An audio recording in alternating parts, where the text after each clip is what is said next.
सभी को दिख रही है स्लाइड? Yes ma'am. जी। तो आज का जो है हमारा टॉपिक है वो इम्यून सिस्टम के ऊपर है। तो इम्यून सिस्टम बेसिकली हमारा शरीर का वो सिस्टम होता है जो शरीर में कोई भी इन्फेक्शन से लड़ने के लिए हमारे शरीर के अंदर को शक्ति प्रदान जो होती है, वो इसको हम एक तरह से इम्यूनिटी कहते हैं। और उस इम्यूनिटी को जो प्रभावित करने वाले बहुत सारे हमारे कुछ चीज़ें होती हैं जिनके ऊपर डिपेंड करती है हमारी एज, हेल्थ वगैरह है। और हमारे बॉडी के जो है हार्मोनल फैक्टर्स भी होते हैं। तो हमारे और बॉडी के पार्ट्स उसमें हमारे मदद करते हैं। तो जो बॉडी के जो पार्ट्स मदद करते हैं उसमें, तो ये एक होता है मेनली हमारा, आप देख रहे होगे हमारे शरीर में एक फ्लूइड की तरह होता है, जैसे पूरे शरीर में हमारा ब्लड फ्लो करता है। आप देख रहे होगे हार्ट से जो है हमारे जो ये ब्लड आता है, जो भी ऑक्सीजनेटेड ब्लड, और जो डीऑक्सीजनेटेड ब्लड हार्ट के अंदर आता है, और ऑक्सीजनेटेड पूरे शरीर में जाता है ना। ये हमने देखा था सिस्टम। तो ये हमारा था सर्कुलेटरी सिस्टम, ब्लड। ऐसे ही ब्लड की तरह ही हमारे शरीर के अंदर एक फ्लूइड भी जो है वो घूमता रहता है हमारे कैपिलरीज के, आर्टरीज, वेन्स के साथ ही। उसको हम बोलते हैं लिम्फ। लिम्फ बेसिकली हमारे बनता लिम्फ ब्लड में ही है, और ब्लड के आसपास के जो टिश्यूज होते हैं ये उसमें चला जाता है, और ये बेसिकली हमारे इम्यूनिटी में हेल्प करता है। ये पूरे शरीर में सर्कुलेट करता है जैसे जैसे जहाँ पे ब्लड होता है, और वापस फिर ये ब्लड में भी चला जाता है। ठीक है, ये मतलब हमारे इम्यूनिटी में मदद करता है। तो हम देखते हैं, जैसे आप ये देख रहे हो, ये ग्रीन कलर का जो दिख रहा है ये हमारे लिम्फ वेसल्स हैं। इनके अंदर जो ग्रीन कलर का जो एक तरह से आपको जो लिक्विड होता है, प्लाज्मा जैसा ही होता है, ये हमारा लिम्फ होता है। ओके। और ये पूरे शरीर में आपको दिख रहे हैं। तो लिम्फ होता है, लिम्फ वेसल्स हैं। बीच बीच में जो होती हैं गांठें होती हैं, ये आपको दिख रही होगी लिम्फ नोड। ठीक है, यहाँ पर आपको, यहाँ पे हमें दिख रही हैं ये लिम्फ नोड्स होती हैं, बीच बीच में होती हैं। ठीक है। और फिर उसके बाद जो है हमारे लिम्फ ऑर्गन्स होते हैं, उसमें कि हमारा स्प्लीन होता है और हमारा थाइमस होता है हमारे चेस्ट रीजन में, जो कि एक एंडोक्राइन सिस्टम का भी पार्ट था। ओके। और हमारे टॉन्सिल्स भी होते हैं गले में, जो कि हमारे इसी का ही पार्ट है। ठीक है। तो ये इस तरह से हमारा जो है ये लिम्फेटिक सिस्टम है बेसिकली, जो कि इम्यून सिस्टम में भी हमारी इम्यूनिटी में हमारे मदद करता है। तो जो हमारे बेसिकली इम्यूनिटी में मदद करते हैं, जो इम्यून सिस्टम के पार्ट्स हो गए, वो होते हैं हमारे टॉन्सिल्स भी होते हैं, हमारे एडिनॉइड्स होते हैं, हमारा जो थाइमस ग्लैंड मैंने आपको बताया। ठीक है। और हमारे जो ऐसे जो गांठें होती हैं ये लिम्फ नोड्स होते हैं। ठीक है, जगह जगह पे हमारा स्प्लीन। ठीक है, ये हमारे इस तरह से ये हमारे, और बोन मैरो भी हमारे इसमें मदद करती है। तो इम्यूनिटी जो होती है बेसिकली दो तरह से हम इसको देखते हैं। एक होती है जो हमें पैदा होने के समय ही मिलती है, और एक जो होती है कि उसको जो है व्यक्ति जो है अपने पूरे जीवन काल में उसको प्राप्त करता है। तो एक उसे जन्म से ही मिलती है, जो कि अ, ये पैदाइशी ही मिलती है उसको, उसके बाद लाइफ में नहीं मिलती, जो पैदा होने के टाइम पर मिलती है, इसलिए इसका नाम है इनबॉर्न या इनहेरिटेड इननेट। ये जेनेटिकली मिलती है उसको। इसको हम नेचुरल इम्यूनिटी भी एक तरह से कहते हैं। ठीक है। ओके, नेचुरल यहाँ पे दी हुई है। तो ये इनबॉर्न है, जो कि हमें पैदा होने पे ही मिली है। ठीक है, पैदा होने पे जो आपको मिल जाती है वो आपकी इनबॉर्न इम्यूनिटी होती है, जो कि हमारी डिपेंड करती है कई चीजों के ऊपर। ये हमें जेनेटिकली मिलती है। कुछ बीमारियां होती है ना, या कुछ ऐसी चीजें होती हैं जो जेनेटिकली ही जो रिलेट करते हैं। ठीक है। तो उसमें जो हमारी ये होती है नॉन स्पेसिफिक रिस्पॉन्स होता है, जो कि जेनेरिक रिस्पॉन्स हम इसको बोलते हैं, कुछ स्पीशीज से रिलेटेड होता है। इमीडिएट होती है, ये मैक्सिमम रिस्पॉन्स की होती है, जो भी तुरंत इसका जो है इफेक्ट आता है, लंबे समय तक रहता है। और लेकिन जो है जो जेनेटिकली होती है लंबे समय तक ही रहती है, लेकिन उसके बाद जो होता है इसके टाइम पीरियड तक ही ये हो पाती है। कुछ बीमारी जैसे कि ये स्पीशीज, पॉपुलेशन और इंडिविजुअल से हम इसको रिलेट करके चलते हैं। ठीक है। उसके बाद हमारी जो एक्वायर्ड होती है, एक्वायर्ड में हम इसको अपना जो है हम इसको बाद में हमारी बॉडी इसको डेवलप करती है। तो इसमें भी लेकिन जो डेवलपमेंट के लिए एक नेचुरल तरीका होता है, एक आर्टिफिशियल तरीका होता है। नेचुरल तरीका जो होता है जैसे बच्चे को अपनी माँ से मिलती है, ठीक है, या उसको कोई डिजीज होने पे हम जो बॉडी बना लेती है। आर्टिफिशियल होती है कि जैसे हम लोगों को टीके लगते हैं, है ना, कोई दवाई दी जाती है, तो वो आर्टिफिशियल सोर्स से जो बनाई जाती है वो, ये नेचुरल सोर्सेज से बनती है या आर्टिफिशियल सोर्सेज से बनती है। ओके। तो इम्यूनिटी बेसिकली होती क्या है, किसी भी इन्फेक्शन के विरुद्ध लड़ने की क्षमता को हम इम्यूनिटी कहते हैं। और कोई भी जो इन्फेक्शन होता है वो बैक्टीरियल, वायरस, कुछ भी हो सकता है। तो इम्यूनिटी बेसिकली हमारे शरीर की सुरक्षा प्रणाली है। दो तरह की हमने देखी थी, एक इनेट जो कि हमारी पैदाइशी होती है, एक्वायर्ड जो कि हम जो है बाहर से ली जाती है, बाद में डेवलप होती है। ओके। तो अब हम इसमें देखेंगे कि इसमें एंटीजन और एंटीबॉडी की जो बात होती है, तो एंटीजन को, ये जो आप देख रहे होगे, एंटीजन्स का मतलब होता है कोई भी फॉरेन बॉडी, जो कि बैक्टीरिया, वायरस, कुछ भी हो सकता है, जो कि हार्मफुल है हमारी बॉडी के लिए, उसको हम क्या कहते हैं, एंटीजन होता है। Antigen is a foreign substance that induces N immune response. उसकी वजह से हमारे शरीर के अंदर एंटीबॉडीज डेवलप होती हैं। ठीक है। उन एंटीबॉडीज के ऊपर एक स्पेसिफिकली जो है, एक तरह से मतलब चाबियां होती हैं जो कि उन्हीं से जाके अटैच होती हैं और उसी एंटीजन के ऊपर ही जो है वर्क करती हैं। तो ये जो एंटीबॉडीज जो डेवलप होती हैं वो वही हमारी नेचुरल और एक्वायर्ड के हिसाब से भी होती हैं। तो एंटीबॉडीज डेवलप होती हैं हमारे शरीर में, और एंटीजन जो फॉरेन एजेंट होता है जिसके की विरुद्ध जो है काम होता है। तो हमारे इसमें जो काम करने वाले जो कौन कौन से हमारे इम्यूनिटी के लिए रिस्पॉन्सिबल होते हैं, तो फर्स्ट लाइन ऑफ डिफेंस जो सबसे पहले जो काम करते हैं हमारे शरीर में, वो होती है स्किन। हमारी स्किन सबसे पहला जो लाइन ऑफ डिफेंस होती है। और जहाँ पे स्किन नहीं होती है, जो भी ओपनिंग्स है, वहां पे हमारी म्यूकस मेम्ब्रेन होती है। फिर हमारी आईज हैं, ईयर्स हैं, हमारा यूरिनरी ट्रैक्ट है, हमारा माउथ है, हमारा स्टमक है, हमारा जो ये हम जो वॉमिटिंग या ये जो एसिड पेरिस्टालिस जो हमारा होता है उसको हम लोग वॉमिट आउट जो करते हैं, उसी तरह से ही। और जो हमारे गुड बैक्टीरिया हैं, पेट के अंदर भी होते हैं, हमारे स्किन पे भी होते हैं, वजाइना में भी होते हैं। ये सारी चीजें हमारे सबसे पहले फर्स्ट लाइन ऑफ डिफेंस होती है। अगर इसको भेद के कोई बैक्टीरिया या वायरस अंदर हमारे एंटर कर जाता है बॉडी के अंदर, ये बाहर ही हमारे इफेक्ट कर लेती है, तो उसके बाद हमारी second line of defence active हो जाती है। उसके अंतर्गत हमारे WBC मतलब व्हाइट ब्लड सेल्स आते हैं।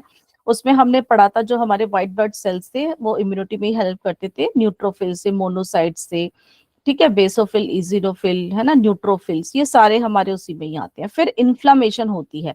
अगर वहां पर WBC भी नहीं काम कर पाता तो इन्फ्लामेशन होनी शुरू हो जाती है, जो कि WBC के भी कुछ हमारे सेल्स जो है करते हैं, जिससे कि हमारे बॉडी के अंदर जो है उस जगह पे पेन होना शुरू हो जाता है, स्वेलिंग हो जाती है, रेडनेस हो जाती है, थोड़ी सी वार्मथ, मतलब वहां का टेम्परेचर थोड़ा सा ज्यादा हो जाएगा, जिसकी वजह से फीवर भी होता है। फिर कुछ जो है कॉम्प्लीमेंट प्रोटीन्स किसी बैक्टीरिया के अगेंस्ट में, वो भी जाके एक्टिव होते हैं और उसको मार भगाने में। और ऐसे ही इंटरफेरेंस होते हैं जो वायरस के अगेंस्ट जो है काम करते हैं। तो वो हमारी बॉडी के सेकंड लाइन ऑफ डिफेंस में काम करते हैं। थर्ड लाइन ऑफ डिफेंस हमारी जो होती है एक्वायर्ड होती है, जो कि बाहर से हम किसी बाहर के सोर्स से हम उसको अडेप्ट करते हैं। तो एक सेल मीडिएटेड होती है, एक एंटीबॉडी मीडिएटेड होती है। आगे देखते हैं कि हम क्या है। सबसे पहले हम इन्नेट की बात करते हैं। इन्नेट हमारी नेचुरल जो है इम्यूनिटी होती है, जो कि हमें जीन्स के माध्यम से ही मिली होती है, जन्म से ही बच्चे के साथ होती है। तो कुछ ऐसी बीमारियां होती हैं जो कि हमें बच्चों को बचाती हैं, जो पेरेंट्स से बच्चों में ट्रांसफर होती है। ठीक है। तो ये हमारी जो है नॉन स्पेसिफिक इम्यूनिटी के अंतर्गत आती है। इसमें जो है स्वेलिंग हो जाती है, इन्फ्लामेशन इसमें होती है। और हमारा जो सरफेस बैरियर भी, हमारी जो स्किन है, हमारे म्यूकस मेम्ब्रेन है, ये उसी के ही अंतर्गत आती है। फिर हमारे बॉडी के अंदर जो हमारे कुछ सीक्रीशंस होती हैं जो कि हाइड्रोक्लोरिक एसिड है ना, हमने पढ़ा था डाइजेस्टिव जूसेस में, डाइजेस्टिव सिस्टम में, कि वो बैक्टीरिया वगैरह को मारने में उसको हमें मदद करता है। टीयर्स है, हमारी आईज की प्रोटेक्शन करते हैं। बाइल जूस है, ये सारी चीजें ये भी हमारे केमिकल बैरियर्स में आते हैं। फेगोसाइटोसिस व्हाइट ब्लड सेल्स का एक प्रोसेस होता है जिसमें कि वो बैक्टीरिया या जो भी हार्मफुल बैक्टीरिया अंदर आते हैं उनको वो खा जाता है, उनको वहीं पर ही जो है एनगल्फ कर जाता है, जो कि फाइकोसाइटोसिस एक प्रोसेस होता है। और हमारा जो है फीवर का आना, ये किसी बैक्टीरिया के अगेंस्ट बॉडी का रिएक्शन दिखाता है ताकि वो बैक्टीरिया हमारी बॉडी में सर्वाइव ना कर पाए, उसके लिए ऐसा एनवायरनमेंट बना देता है टेम्परेचर बढ़ा के ताकि वो बैक्टीरिया की ग्रोथ ना हो पाए। ठीक है। अब हमने देखा अडेप्टिव, एक हमने ये नेचुरल थी जो कि हमें पैदाइशी मिल गई, एक हमने अडेप्ट की। अडेप्ट करने के भी कई तरीके होते, एक नेचुरल तरीका था, एक आर्टिफिशियल तरीका था। नेचुरल तरीके में जो हमारे एक्टिव और पैसिव होता है, इसमें भी हमारा एक्टिव, एक्टिव में मतलब हमारा तभी ये काम करती है, पैसिव में डायरेक्टली ना काम करके जो है मतलब उसका रोल जो होता है किसी के माध्यम से होता है। ठीक है। तो ये शरीर में पैदा नहीं होती, जो इम्यूनिटी कह लो या जो भी है वो कहीं और बाहर डेवलप होती है, हमारे शरीर के अंदर आती है। तो इसका एग्जांपल से आप समझिएगा, जो एक्टिव नेचुरल होती है वो होती है हम एंटीजेंस, जो अगर हमारे बॉडी के अंदर डेवलप एंटर कर जाते हैं बॉडी के अंदर, तो हमारी बॉडी जो है खुद ही एंटीबॉडीज डेवलप कर देती है डब्ल्यूबीसी के माध्यम से, और उसको धराशायी करती है।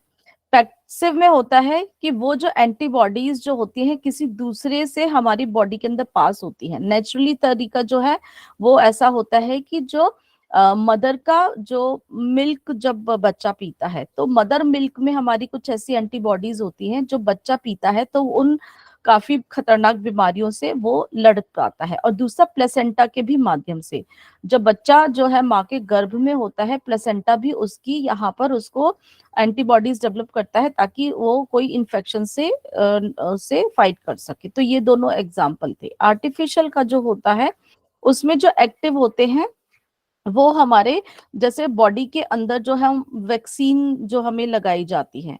ठीक है। जब वो वैक्सीन हमारी बॉडी में लगती है तो एंटीबॉडीज डेवलप होती है और उस एंटीजन को खिलाफ वो काम करती हैं। ठीक है। लिम्फोसाइट्स भी होते हैं, वो वहां पर काम करना शुरू कर देते हैं। और कुछ ऐसे होती हैं जो एंटीबॉडीज जो होती है बाहर जो है बनाई जाती है और फिर वो हमारे शरीर के अंदर डाली जाती है और उसके खिलाफ काम होता है, वो पैसिव है। एंटीबॉडीज मतलब बाहर बनी, हमारे शरीर में नहीं बनी। एक्टिव में हमारे शरीर में ही बनी, पैसिव में बाहर बनी, बाहर बनने के बाद हमारे शरीर के अंदर जो होती है। ठीक है। एक तरह से इम्यूनिटी का जो होता है उसमें हमारे पैसिव में प्रिपेयर्ड एंटीबॉडीज होती हैं, एक्टिव में हमारी बॉडी के अंदर ही एंटीबॉडीज प्रिपेयर होती हैं। ठीक है। तो अडेप्टिव जो होती है इम्यूनिटी, जो कि हमारी अप्रायोजित प्रतिरक्षा होती है, ये बेसिकली स्पेसिफिक होती है, किसी एक ही पर्टिकुलर बैक्टीरिया या एंटीजन के लिए ही ये काम करती है। ठीक है। डाइवर्सिटी होती है इसमें, मतलब जो कई बार जो बहुत तरह तरह की बीमारियां होती हैं उनमें भी ये काम कर जाती है। तो difference between self and non self, बाहर से आने वाले पैथोजन को नष्ट करना लेकिन अपने ऑर्गन्स को नष्ट नहीं करना, ये भी इसको पता होता है कि हमारे खुद के ऑर्गन्स को कहीं ये नष्ट ना करने लग जाए। फिर बेस्ड ऑन मेमोरी, ये पहले ही पता होता है कि प्राइमरी रिस्पॉन्स है, सेकेंडरी रिस्पॉन्स है। तो उपर्जित किसको कहते हैं कि जो हमें जो जन्म से ही जो हमें मिली है, मतलब जन्म के बाद जो मिली है, और वो मतलब जो है कि हमारी बाय बर्थ इनेट, वो क्यों जरूरी है, क्योंकि इससे हमारे बॉडी के अंदर उसी हिसाब से ही जो है चेंजेस आते हैं। जैसे कि चिकन पॉक्स, चिकन पॉक्स आपको पता है कि अगर एक बार होता है तो वो लाइफ में हमें कभी दोबारा नहीं होता, क्योंकि उसकी जो हमारे शरीर के अंदर जब एंटीबॉडीज डेवलप हो जाती हैं तो वो उसका एंटीजन हमें कभी दोबारा अटैक नहीं कर सकता। तो चिकन पॉक्स जो है अगर आपके बॉडी के अंदर हो जाता है तो उसके अगेंस्ट हमारी बॉडी एंटीबॉडीज ऐसी डेवलप कर देती है, लाइफ में फिर कभी मतलब 95% ऐसा रहता है कि आपको चिकन पॉक्स कभी नहीं होगा। ठीक है। तो उस पे और दूसरा एग्जांपल है कि हम जैसे बच्चों को पैदा होने पे हम जो टीके लगा देते हैं ना, है ना, तो बीसीजी का या किसी का, तो उसको वो बीमारी ना हो। तो वैक्सीनेशन के उसमें ही जो होता है कि भाई ताकि उसकी बॉडी जो है लाइफ में कभी उस बीमारी से वो पीड़ित ना हो। तो acquired immunity based on memory भी होता है कि उसको पहली बार जो है जो उसके एंटीबॉडीज हैं वो इस तरह के रिस्पॉन्स को समझ जाती है कि अगर ये बॉडी के अंदर आएगा एंटीजन, तो उनको अपने आप ही उसके खिलाफ जो है जो है अपनी बॉडी में इम्यूनिटी उसको प्रदान करनी है, ठीक है ना। तो रोगजनक जब शरीर में प्रथम बार प्रवेश करता है तो उसके खिलाफ शरीर का प्रतिरक्षा अनुक्रिया उत्पन्न करता है। फर्स्ट टाइम जब भी आपको जो एक्सपोजर हुआ, बीमारी हुई, तो पहला जो इम्यून रिस्पॉन्स होता है, तो उसमें क्या होता है कि पता नहीं होता, अच्छा ऐसा होता है, हमें बहुत ज्यादा सिम्टम्स आते हैं, हमारी बॉडी बहुत ज्यादा उसको रिएक्ट करती है ना, उसकी अनुक्रिया कम तीव्रता की होती है, इसलिए हम बीमार पड़ जाते हैं, ठीक है। लेकिन फिर वो हमारे को बॉडी के जो होते हैं उनकी मेमोरी में वो फीड हो जाता है कि इस तरह का था और इसके खिलाफ ये ना, ये हमें ऐसे अटैक कर सकते हो, है ना, जैसे होता ही है, स्ट्रेटेजी फिर बना ली जाती है। अगर वो बीमारी दोबारा होती है तो हमारा जो सेकेंडरी रिस्पॉन्स और ज्यादा बढ़िया से होता है, क्योंकि हमें पता होता है कि इस तरह का बैक्टीरिया है, तो इसको ऐसा एनवायरनमेंट दिया जाए इस बैक्टीरिया को तो ये जल्दी खत्म हो जाएगा। तो यदि वही पैथोजन या जो भी बैक्टीरिया है वो पहले शरीर में आया था, जब वह दोबारा शरीर में आता है, तो मेमोरी सेल्स को पता था कि अरे पहला बार इसने हमें ऐसे ऐसे परेशान किया था, तो वो एक्टिवेट हो जाते हैं और उस बैक्टीरिया को जल्दी नष्ट कर देते हैं। तो वो हाई इंटेंसिटी का होता है, हमारा सेकेंडरी रिस्पॉन्स होता है, तो बैक्टीरिया जल्दी भी मर जाता है और हमारे शरीर को भी कम नुकसान पहुंचा है। जैसे कि कोरोना का ही आप एग्जांपल देखोगे, फर्स्ट टाइम कोरोना में हुआ था, लोगों में बहुत डर था, हाय कोरोना हो गया, ये हो जाएगा, था भी, खैर सिम्टम्स भी बहुत थे, लेकिन जब सेकंड उसमें वो आई तो हम लोग थोड़े तैयार भी हो गए, पता भी चल गया कि हाँ इस तरह से, तो बॉडी अपने आप को उस हिसाब से और स्ट्रांग वो कर लेती है। लेकिन इसमें आपका इम्यून सिस्टम भी आपकी बहुत स्ट्रांग भी होना चाहिए, है ना। तो सेकेंडरी इम्यून रिस्पॉन्स बहुत स्ट्रांग और हाई इंटेंसिटी का होता है, इसलिए वो बैक्टीरिया को जल्दी मार गिराता है। मैंने एग्जांपल यहाँ पे फिर से, मैंने फर्स्ट टाइम कोरोना वायरस अगर शरीर में प्रवेश करता है तो उसे प्राइमरी इम्यून रिस्पॉन्स कहते हैं। अगर जब वह दोबारा से कुछ वर्षों बाद शरीर पर करता है तो सेकेंडरी इम्यून रिस्पॉन्स कहते हैं। तो उससे वायरस का इफेक्ट कम होगा, क्योंकि शरीर को पहले से ही पता था कि किस एक्टिविटी से उस रोग को नष्ट करना है। तो इम्यून सिस्टम जो है हमारी बॉडी का, इसमें हमारा जो है लिम्फेटिक सिस्टम भी आता है कि जो कि एंटीजेंस को जानता है और उनको कैसे खत्म किया जाता है उसकी भी मेमोरी में होता है। तो ये इम्यून सिस्टम के अंदर का जो हमारे यहाँ पर हमारे लिम्फ ऑर्गन्स होते हैं, टिश्यू जो कि टिश्यूज से बने होते हैं, और वो टिश्यूज हमारे लिम्फ सेल से बने हुए होते हैं, और इनके अंदर जो है कुछ हमारे एंटीबॉडीज, जो सॉल्युबल मॉलिक्यूल्स एंटीबॉडीज इनके अंदर होती हैं, जो कि हमारे बॉडी शरीर को इम्यूनिटी प्रदान करती हैं। तो लिम्फ ऑर्गन्स जो है हमारे शरीर में दो तरह के हैं, प्राइमरी और सेकेंडरी। तो प्राइमरी जो है वो हमारा बोन मैरो और थाइमस ग्लैंड है, ठीक है। और सेकेंडरी में हमारे जो लिम्फ ग्लैंड्स जो हैं वो पूरे नोड्स हैं जो कि पूरे शरीर में हमारे प्रेजेंट हैं। ऑर्गन है, स्प्लीन है, पेयर्स पैचेस जो हमारी आंतों के अंदर होते हैं, टॉन्सिल्स है, और कुछ म्यूकोजा जो हमारे एसोसिएटेड लिम्फ टिश्यूज जो प्रेजेंट होते हैं, और अपेंडिक्स। अब हम देखे हैं कि पहले जो हमारा प्राइमरी लिम्फ ऑर्गन्स है वो कौन सा है, वो है हमारा बोन मैरो। बोन मैरो में क्या होता है, हमारे बोन सेल्स डेवलप होते हैं, वहां पे हमारे डब्ल्यूबीसी और आरबीसी सारे ही हमारे डेवलप होते हैं। तो सबसे पहले हमारे बोन मैरो में ही वहां पे हमारी इम्यूनिटी का सबसे पहला ऑर्गन है। तो जो लिम्फोसाइट जो डब्ल्यूबीसी वहीं पे ही डेवलप होते हैं। तो बोन मैरो से जो हमारे डेवलप होते हैं वो होते हैं हमारे बी लिम्फोसाइट्स। आपको याद होगा जब हमने थाइमस ग्लैंड में भी पढ़ा था, यहाँ से जो लिम्फ सेल्स प्रेजेंट होते हैं वो होते हैं टी लिम्फोसाइट्स, ठीक है। यहाँ पे ये मेच्योर होते हैं और हमारे इम्यूनिटी में मदद करते हैं, जहाँ पे फिर जैसा भी बैक्टीरिया होता है ये वहीं पर ही जाकर हमारे बॉडी की इम्यूनिटी में बहुत ज्यादा मदद करते हैं, ठीक है। थाइमस ग्लैंड था, हमने पढ़ा था इसके बारे में, ये हमारे हार्ट के पास होता है। बाइलोब्ड इसकी ग्रंथि होती है, डबल जो है इसके लोब होते हैं, और जब जन्म के वक्त तो बहुत अधिक विकसित होती है, परंतु यौन अवस्था आते आते फिर ये सिकुड़नी शुरू हो जाती है और बहुत छोटी हो जाती है। और ये इसका मेन काम होता है हमारे जो है टी लिम्फोसाइट्स, टी जो लिम्फ सेल्स होते हैं उनको बनाने का। थाइमस से बनते हैं इसलिए उनका नाम टी लिम्फोसाइट्स दिया गया है। बोन मैरो में बनते हैं इसलिए उनका नाम बी लिम्फोसाइट्स बना गया है। ठीक है। और ये फिर एडल्टहुड होने के बाद छोटा छोटा होता रहता है। और जो हमारे ये जो थाइमस ग्लैंड है इसमें हमारे फिर ये जो टी लिम्फोसाइट्स है ना, हमारे ब्लड और लिम्फोस टिश्यूज में ये चले जाते हैं, वहां पर फिर ये हमारे जो है एंटीबॉडीज बनाने का काम करते हैं जब ये एडल्टहुड के बाद। तो ये यहाँ पे नहीं बनते, हमारे ब्लड में बनने शुरू हो जाते हैं। ठीक है। इसके बाद जो है हमारे थाइमस है। थाइमस हो गया हमारा। नेक्स्ट है बी लिम्फोसाइट्स और टी लिम्फोसाइट्स, अभी हमने बात करी थी। बी लिम्फोसाइट्स बेसिकली हमारे जो ह्यूमरल इम्यूनिटी थी ना, जो कि एंटीबॉडी मीडिएटेड, जो कि हम अभी हमने देखा था कि इसमें हमारे एंटीबॉडी से जो टिपिकल जो होते हैं उसके अंदर ये एक्ट करते हैं। और टी लिम्फोसाइट सेल मीडिएटेड होते हैं। ठीक है। क्योंकि ये कोशिका मध्यस्थ प्रतिरक्षा प्रदान करते हैं, ये सेल के उससे ज्यादा रिलेटेड करके करते हैं। सेकेंडरी वाले हम सिस्टम्स पे आ जाते हैं।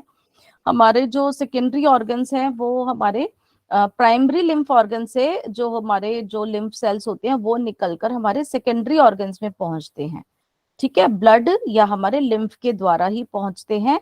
और फिर वहां से ये हमारे को जो है जहां पर भी जैसा भी एंटीजन आता है फिर उससे ये अपने लिम्फ सेल्स को जो है चेंज करते हैं, इफेक्टर सेल्स में देते हैं। और जहां पे भी जो एंटीजन है उनके ऊपर जाके ये काम करना शुरू कर देते हैं उनको मारने का।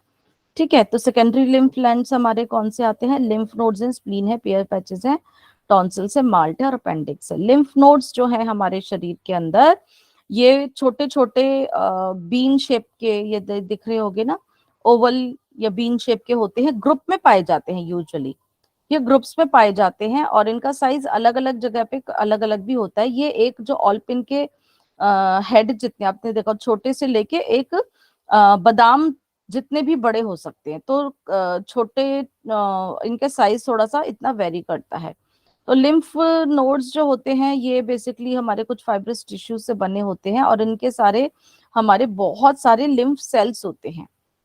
ठीक है। इनका काम वही होता है, इम्यूनिटी के खिलाफ जाकर ये काम करते हैं। तो ये हमारे कहाँ कहाँ प्रेजेंट होते हैं? गर्दन में होते हैं।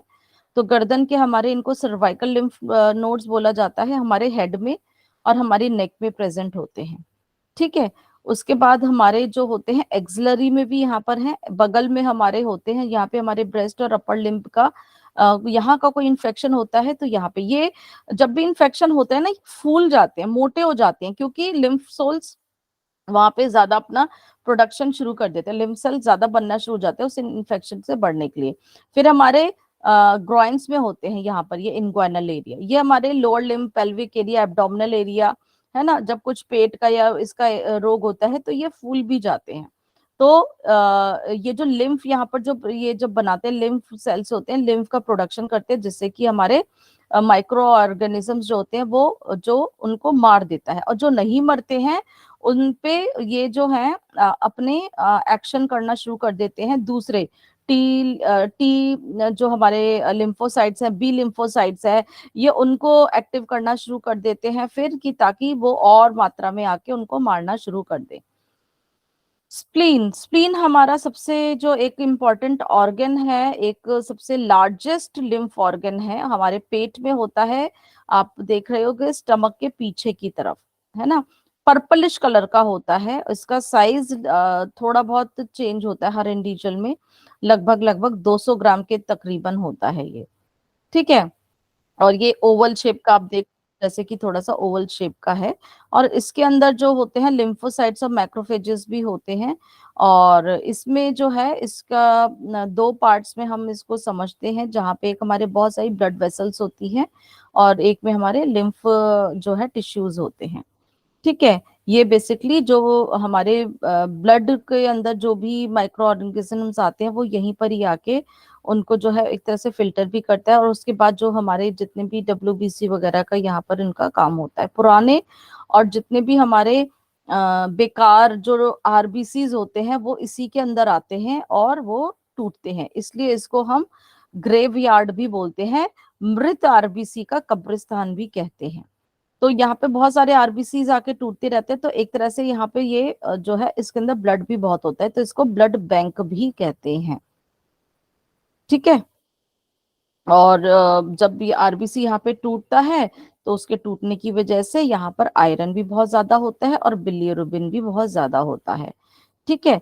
तो यहाँ पर लगभग लगभग हमारा 350 ml के करीब ब्लड इतना स्टोर रहता है, और साथ ही साथ इसके अंदर हमारे टी और बी लिम्फोसाइट्स भी प्रेजेंट रहते हैं। ठीक है, जो कि हमारी शरीर की इम्यूनिटी में मदद करते हैं। तो साथ ही साथ हमारे जो जो बच्चा होता है, जब उसके ब्लड सेल्स भी यहाँ पर प्रोड्यूस होते हैं, बच्चे में यहाँ पर उनका प्रोडक्शन भी होता है। तो लिम्फोसाइट्स जो होते हैं और हमारे यहाँ पर एंटीजेंस को जो है मारने में मदद करते हैं।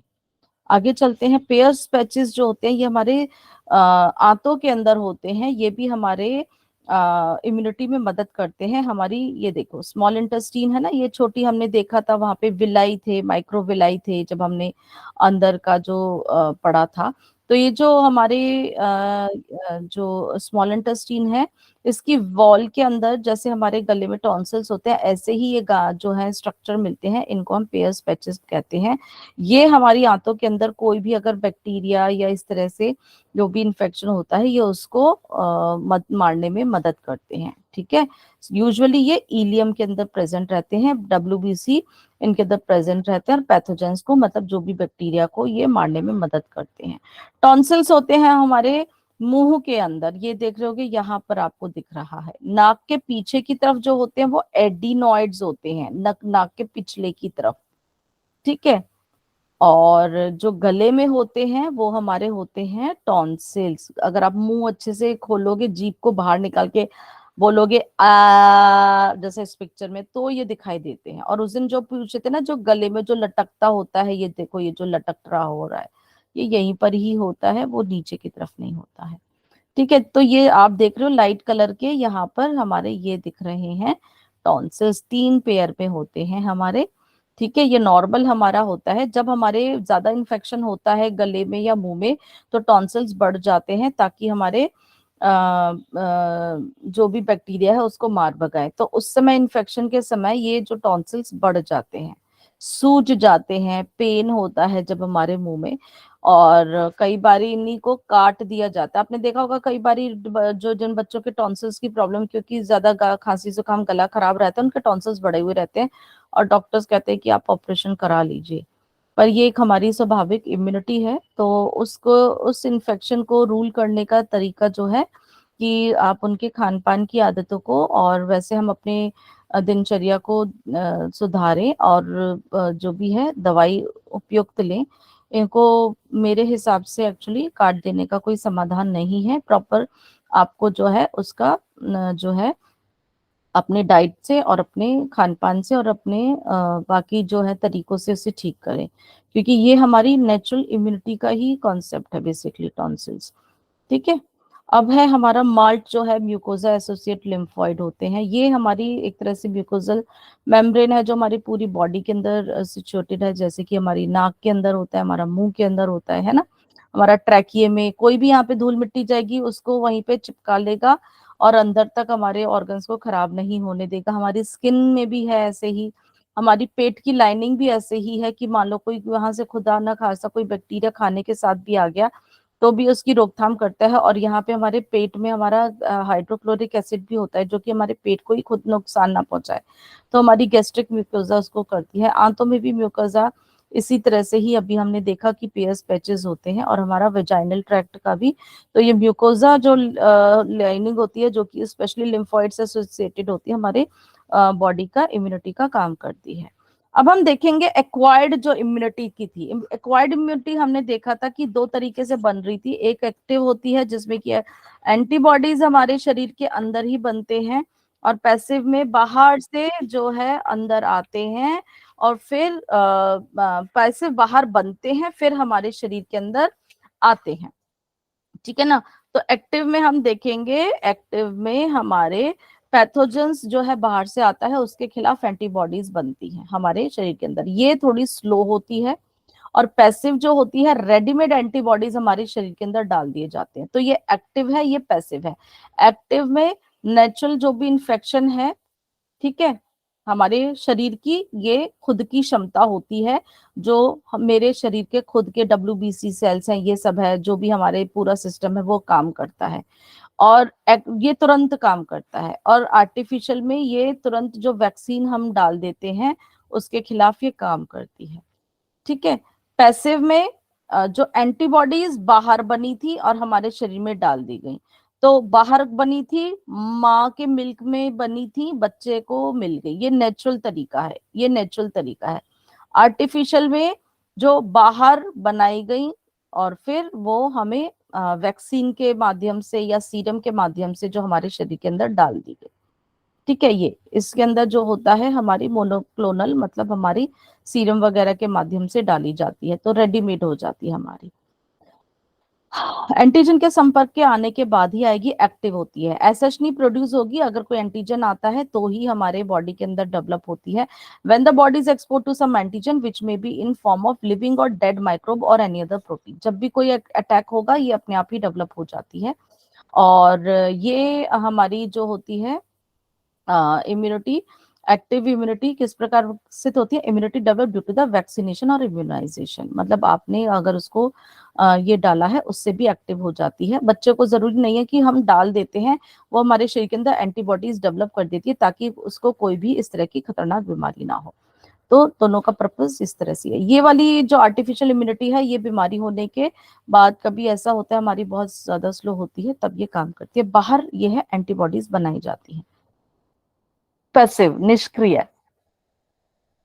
तो रेडीमेड एंटीबॉडीज हैं, पहले से बनाई हुई एंटीबॉडीज हैं, जो कि हमारे शरीर के अंदर डाल दी जाती हैं उस फॉरेन एजेंट के खिलाफ, ठीक है ना। कोई भी पैथोजन या बैक्टीरिया या वायरस कुछ भी हो सकता है, और वो एंटीबॉडीज बाहर बनाई गई थी। नेचुरल तरीका जो था मदर्स के प्लेसेंटा और मिल्क से मिलता है, आर्टिफिशियल में हमारी जो है लैब में बाहर ये बनाई जाती है, जिससे कि ये शरीर हमारी एंटीबॉडीज हमारे शरीर के अंदर नहीं बनती, रेडीमेड डाल दी जाती है, ठीक है। तो पैसिव इम्यूनिटी ये जो होती है ये फास्ट होती है, इमीडिएट इफेक्ट देती है, लेकिन ये कुछ दिन के लिए ही रहती है, उसके बाद जो है ये इसका काम स्लो हो जाता है। लेकिन जो स्लो वाली होती है वो धीरे धीरे काम करती है, लेकिन लंबे समय तक जो है वो रक्षा करती है। अब ये वैक्सीन का क्या वो है, वैक्सीन काम कैसे करती हैं? वैक्सीन जो होती हैं, जो पैथोजन, जो बैक्टीरिया, जो वायरस है, उसको कमजोर कर दिया जाता है, इतना कमजोर कि वो बीमारी नहीं करता है, लेकिन उसके जाने से हमारे शरीर के अंदर एंटीबॉडीज बननी शुरू हो जाती हैं। वो हमें रोग इतने नहीं देता कि हमें सिम्टम्स हो जाए, लेकिन वो उसको इतना वो कमजोर बना देते कि उसके अंदर जाती हमारे शरीर के जो है एंटीबॉडीज जो है बननी शुरू हो जाती हैं, और हमारा शरीर जो है फिर इम्यूनिटी उसमें इम्यूनिटी बन जाती है बहुत ज्यादा, ठीक है। तो बी और टी सेल्स का निर्माण होना शुरू हो जाता है जैसे ही वो हमारे वैक्सीन आती है। उस स्पेशल पैथोजन को पहचान के हमारे शरीर उसी के लिए पर्टिकुलर एंटीबॉडीज डेवलप करना शुरू कर देता है। ये अभी हमने देखा था, प्राइमरी और सेकेंडरी रिस्पॉन्स वाला ही इसका हमारी बात है। तो ये हमारे इम्यूनिटी के ऊपर की आज की बात रही। तो अगर अभी किसी को कुछ प्रश्न है तो पूछ सकते हैं।